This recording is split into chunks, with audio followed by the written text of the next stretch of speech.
ভিক্ষুক রাস্তা দিয়া যায় আর জমিদারের পুত্র বধূও যায়। একজন সামনের থেকে আসতেছে, একজন সামনের দিকে যাইতেছে। দুইজনের ক্রসিং এর সময় ভিক্ষুকের গায়ের কাদা জমিদারের পুত্রবধূর গায়ে লেগে গেছে। সে দুনিয়া আন্ধার করে ফেলছে, স্বামীকে ডাইকা নিয়ে আসছে, বলছে ভিক্ষুক আমার কাপড় নষ্ট করে দিছে।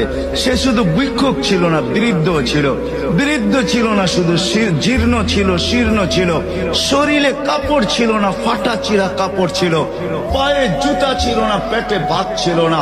জমিদারের পুত্র সইতে পারে নাই, যৌবনী শক্তি সয়তো সয় কি করে তার স্ত্রীর গায়ে ভিক্ষুকের কাদা।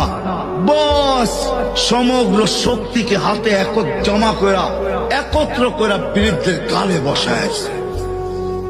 বৃদ্ধ কিচ্ছু বলে নাই, শুধু উপরের দিকে তাকায় দুই তিনটা শব্দ উচ্চারণ করছেন।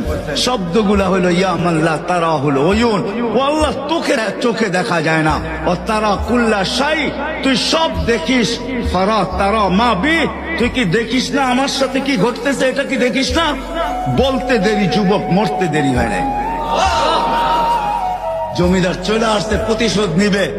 বৃদ্ধের একদিকে মুস্কি হাসি, একদিকে বলতেছে প্রেমের খেলা এমনই হয়। জিজ্ঞাসা করছে কিসের প্রেমের খেলা রে? বলছে ওর প্রেমিকার গায়ে আমার কাদা লাগছে, পায়ের কাদা লাগছে, ও সইতে পারে নাই। যৌবনী শক্তি দিয়ে আমার বৃদ্ধ গালে বসায় দিছে। আমাকেও একজন ভালোবাসে, সেও সইতে পারে না, সেও সইতে পারে না। ও তো থাপ্পড় দিয়া ক্ষান্ত, সে জান নিয়া